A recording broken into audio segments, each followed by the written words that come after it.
When one thinks about mummies and the glorification of the afterlife, one often thinks about the great pharaohs of ancient Egypt and the intrigue and mystery that surrounds that magnificent culture. But not every mummy is from Egypt, and not all of them have a glorious backstory. In fact, there is a very famous city on the other side of the world containing a museum of mummies resulting from a catastrophe that killed people from many different ages. Although this place can be eerie and morbid, the city itself is quite the opposite. We are talking about the city of Guanajuato in Mexico that is not only one of the most captivating colonial cities with a lot of history, but was also at one point considered to be one of the wealthiest mining cities in the world. In the last episode, we started walking down the very winding streets of Guanajuato, discovering the many attributes aside from the mummies that make this city so interesting and unique. One of these very fascinating attributes that we ran into is the many tunnels you find underneath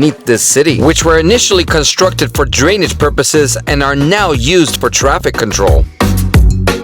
We also started to experience a little bit of the surprisingly spectacular culinary scene in Guanajuato, including some random but delicious street food and a very creative bakery, as well as one of the region's most famous plates, which is enchiladas mineras made with potatoes and carrots. I had the pleasure of indulging in this very flavorful dish at the city's beautiful market. One of the most spectacular things that we discovered in the last episode is what is quite possibly the most romantic street in Mexico, and that is Callejoneada. This is a place that so many people visit annually to enjoy a romantic moment with their partner below or from balcony to balcony. And of course, we cannot forget the large number of European-esque architecture that almost makes it feel like a place in Spain, with so many captivating places to walk through, as well as an extensive collection of stunning and impressive cathedrals, such as the prominent Basilica Colegiata de Nuestra Señora de Guanajuato, located on the very beautiful and narrow Plaza de la Paz in a very centric part of the city.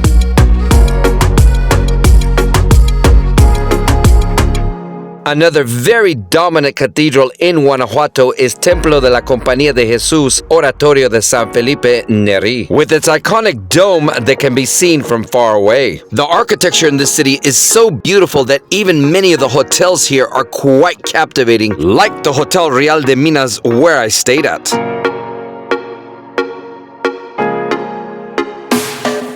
So join me as we continue discovering the very special colonial city of Guanajuato that is not only known for mummies, but also many other surprises that we will be discovering in this episode, such as an even bigger variety of food that might surprise you, as well as one of the most joyous traditions in the entire country, and even a view that will likely take your breath away. We start off where we left off in the last episode, and that is the very large and historic University of Guanajuato, which to me is worth checking out for the stunning architecture alone. From here, we head back to the very narrow triangular Plaza de la Paz in one of the most centric locations in the historic part of Guanajuato. This plaza contains a monument dedicated to the end of the Mexican Independence War, and is also the place where we can get one last view of the Basilica Colegiata de Nuestra Señora de Guanajuato while possibly having a drink or a meal. From here, we get back onto one of the major streets that meanders through the city like a snake and walk further uphill to check out more of the landmarks in this city. As we push forward, we see much more of the beautiful, colorful architecture, as well as other interesting attributes, such as covered pathways that entice you to see where they lead to. These pathways, along with the windy streets, really do make this city feel like a labyrinth.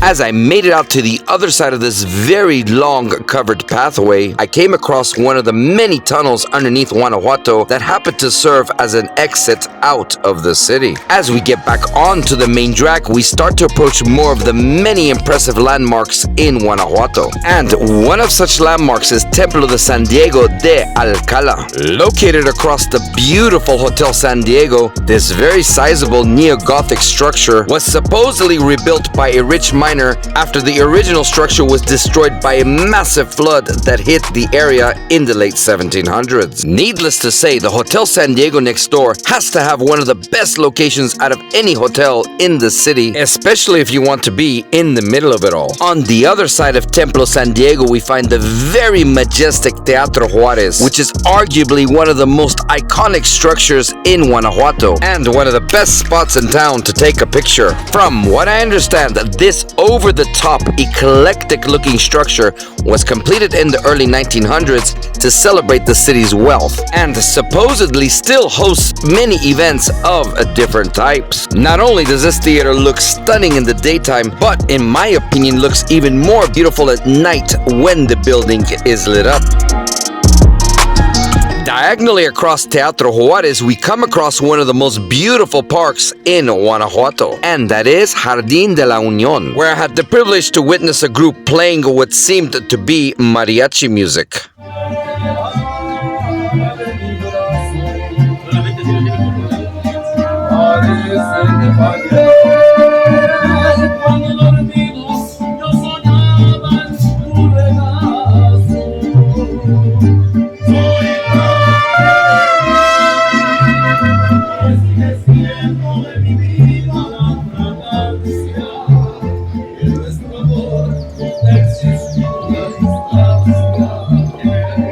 This very green and beautifully manicured park is basically the heart of Guanajuato's historic center. And the land that this park sits on supposedly originally belonged to Templo San Diego across the street. To say that this park was captivating and relaxing at the same time is an understatement. Just like many of the other colonial cities in Mexico, you tend to find fountains and gazebos in these parks. And it is becoming an increasing tradition for me to climb into these gazebos to absorb the beauty around me from a different vantage point. This park supposedly started as a gathering point for people in the city during the 18th century before becoming the beautiful place that it is today. The edges of the park are also quite captivating with the many inviting restaurants you have to choose from.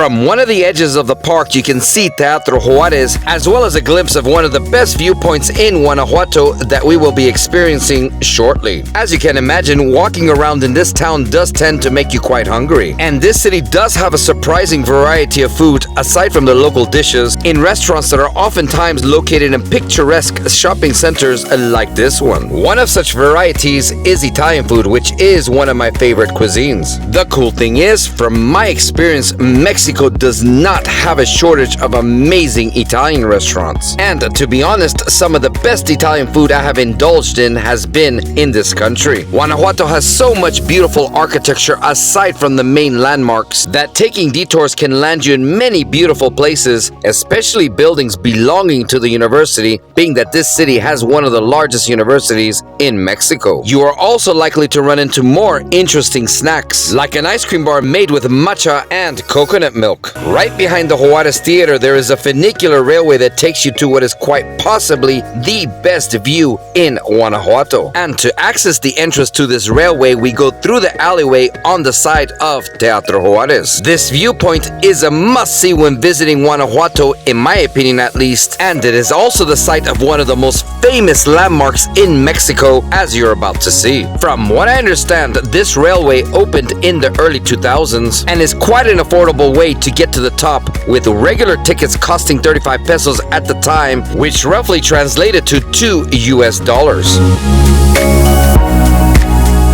After a brief wait, it was finally time to get onto the funicular railway. And this steep but short ride is definitely a great alternative to walking uphill or even taking a much longer drive to get to the top. To be honest, the views alone made the ride worthwhile. When I got to the top, I was immediately confronted by a line of people trying to get back down, as well as a very interesting piece of information stating that the architect who designed the famous Angel of Independence in Mexico City, also designed Teatro Juarez down below. To be expected, just like other touristic places, you find many shops selling a variety of products and souvenirs on the way to the Viewpoint. And after this, we only have a few sets of stairs left to get to our destination.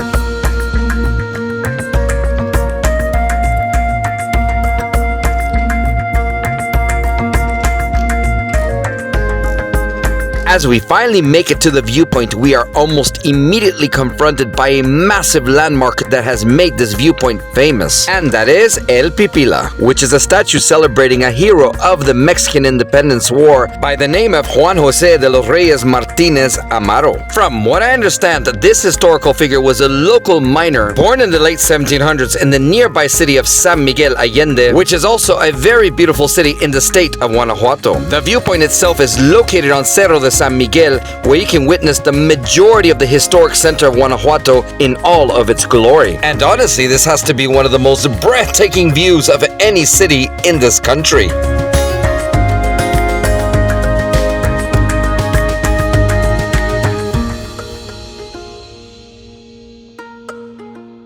The huge added bonus is that I was actually able to go inside the monument and climb to near the top for higher views of the city for a fee, of course, that I paid at the entrance. As soon as we enter the monument, we witness many large displays regarding the history of this structure, especially as it relates to the local hero of the Mexican independence movement. From what I understand, the height of this monument is about 70 feet, which is roughly the height of a 5 to 7 story building. And as you can see, the stairs here are quite narrow, so precaution is advised.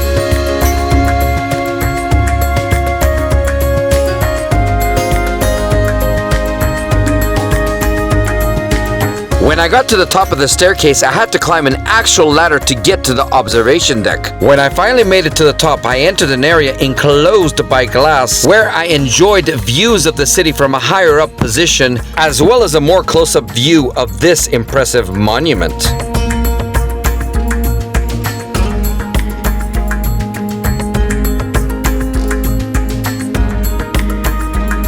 As I made it back down from the monument, a vendor caught my eye selling chapulines, which are grasshoppers, and even scorpions. But as appetizing as these scorpions may be for some people, I decided to purchase some nuts from the vendor and take one last look at this captivating open view of Guanajuato before heading back down. When it was time to go, I decided to walk back down instead of taking the railway to get a different perspective of the city. And I discovered a very steep, beautiful walkway.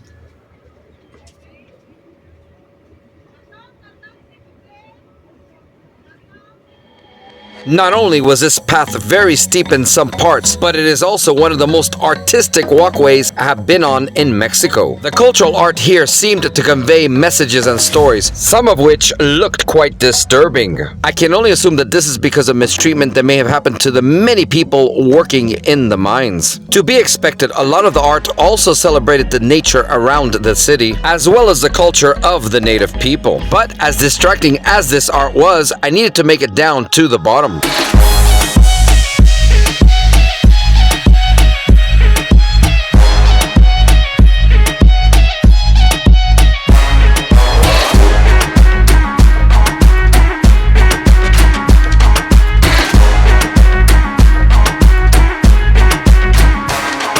Aside from art, I also ran into interesting looking homes that seem to enjoy good views, and others that have some pretty unique locations along the pathway. Another thing that I find very fascinating about these old historic cities is how you oftentimes find nature reclaiming its place in a harmonious way. This walkway back down to the city did not seem to have an end, but it did not matter because I was really enjoying my experience strolling along this very colorful maze-like walkway that was surprisingly quite narrow in some areas. We continue our journey downward to get to the Museum of Mummies while we still have time.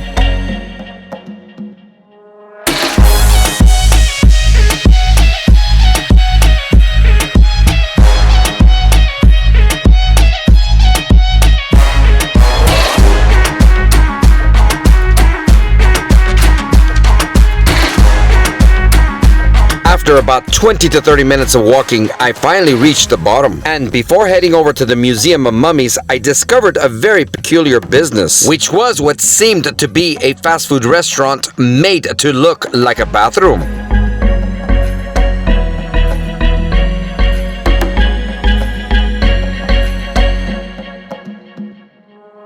We were finally on our way to see the famous mummies of Guanajuato. And on the way, we get to observe more parts of this beautiful city that we have not seen yet.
Upon arrival, I indulged in some pomegranate, and then it was time to enter Guanajuato's famous Museum of Mummies. Lucky for me, there was not much of a line, and the regular admission for an adult was 106 pesos, which was roughly $5 to $6 at the time.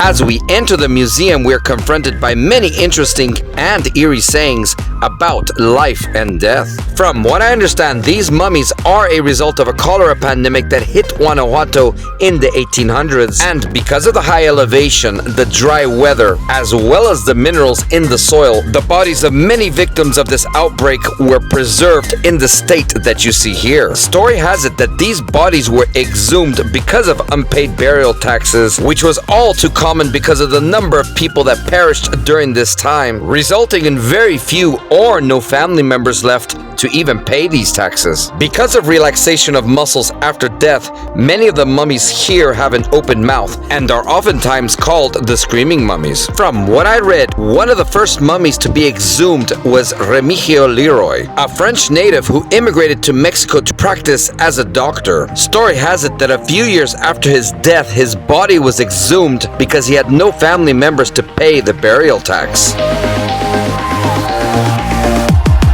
This museum spans many rooms, and from what I read, there are about 100 mummies that are usually displayed. But without a doubt, one of the most impactful things that I saw in this museum is the sheer number of babies that perished in this catastrophic event. Knowing that these infants did not even have a chance to live their life reinforces the brutal reality that death does not discriminate against age. Some mummies in this museum were accompanied by X-rayed images, which from what I understand were displayed to show the extent of the preservation of the skeleton and even some of the internal organs. It seemed like with some mummies the body was not preserved entirely, which would probably explain why there were some displays like these ones. What you have seen so far is just the tip of the iceberg to give you more reason to check out this unique museum for yourself. And at the end, we come face to face with a very profound question that makes you think about how you want to live the rest of your life, as well as an interesting picture-taking opportunity that you just might love to death. It was then time to get back into town to see a more festive side of Guanajuato with the Callejoneada, which is one of the most popular events in this city.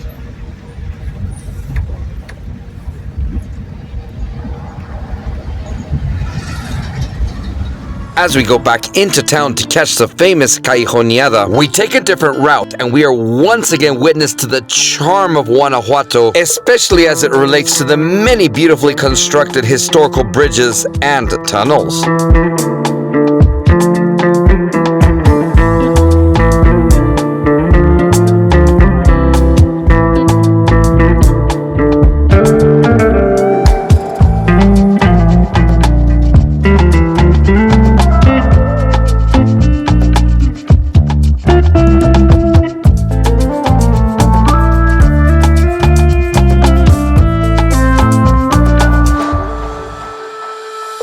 As I arrive back into the historic center of Guanajuato, I actually get off behind Teatro Juarez, where I notice a statue that had a striking resemblance to the mythical phoenix, which from what I understand was donated by China in 2024. In front of the Teatro Juarez, we see people in costumes selling the tickets for the Callejoneada event we're about to attend, which starts at nighttime in just a few hours. And after purchasing my tickets for the event, I decided to take one last look at this majestic theater, which has to be one of the most beautiful in the entire country.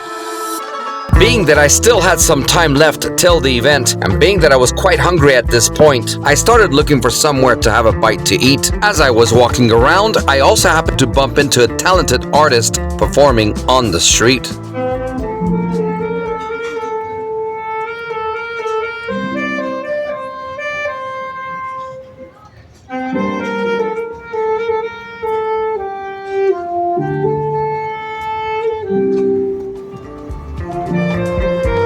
It is at this point that I see one of the many statues of Don Quixote, which is a fictitious character in one of the most famous novels in Western literature, written by the Spanish author Miguel Cervantes in the 1600s. I also observed many more beautiful shops, as well as more stunning shopping centers as I continued my search for a restaurant. To be expected in a cultural city like Guanajuato, I ran into more art that I had not seen before.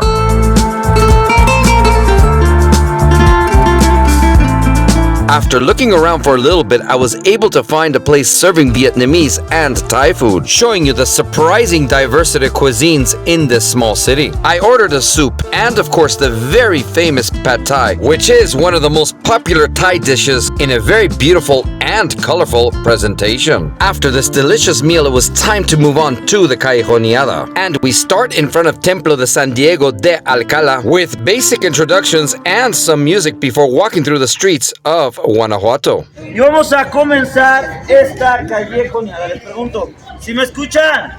Sí. A ver, con ganas. ¿Sí me escuchan? Sí. ¿Cómo están? No, ¿usted cómo está? Muy bien. Ah, muy bien, muy bien. Sí, sí. De Texas, aplausos a Texas. Apláudale, voy a dar un beso en la boca.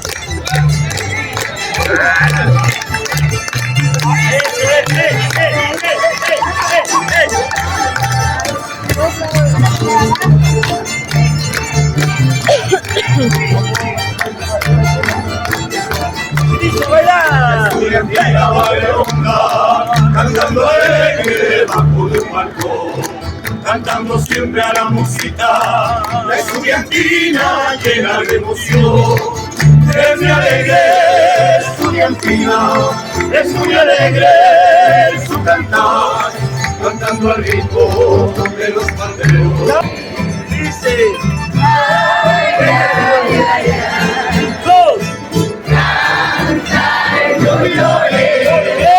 porque cantando se alegra siempre. todos abajo, abajo, abajo. Un paradero Abajo. Y ahora arriba, y gritamos, ¡ay, ay, ay!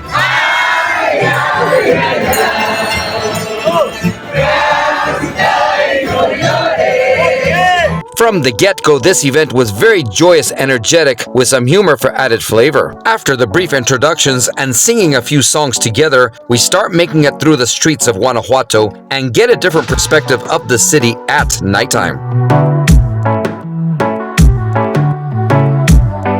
A Aside from walking and singing, we also participated in a variety of activities. And one such activity was stopping by a cute bar on the way and having a drink. The name of the drink that I ordered was cantarito, served in a traditional clay cup. I was able to take this drink with me and continue on with the group, where we stopped in more locations for singing, humor, and other activities. From what I understand, the Callejoneada started in the mid-1900s, with students dressing up in outfits from the 1600s and playing folk songs as well as telling local stories and legends. We continue the night walking through more of the streets of Guanajuato and participating in more activities that I will not go into detail to give you a reason to check out this event and one of the most unique cities in the Americas. To be expected, if you find yourself hungry after the event, you are likely to find a place selling tacos and alambres. There are so many other things to do in and around Guanajuato that I did not get to, such as the massive and beautiful Santuario de Cristo Rey not too far from town, which supposedly represents the defiance against religious persecution that took place in Mexico in the 1920s. So if you're looking to visit a very special historic city filled with stunning colonial architecture, adorning its winding streets, creating such an aesthetically beautiful environment to walk in, where you can even have the privilege of staying in captivating hotels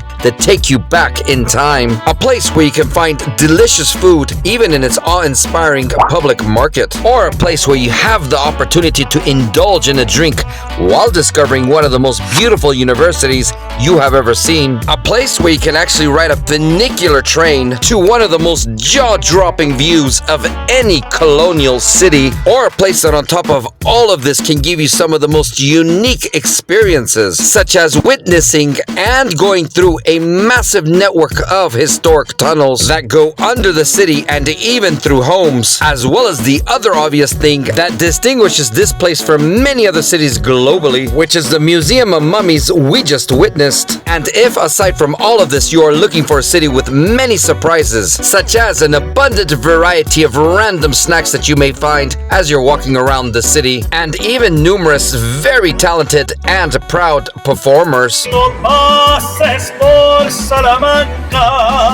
then maybe you need to make it a plan to visit the culturally rich historical center of Guanajuato, a unique UNESCO World Heritage Site that will likely impress you so much that you just might develop the yearning to come back to this stunning maze of a city that at one point was one of the richest mining cities in the world.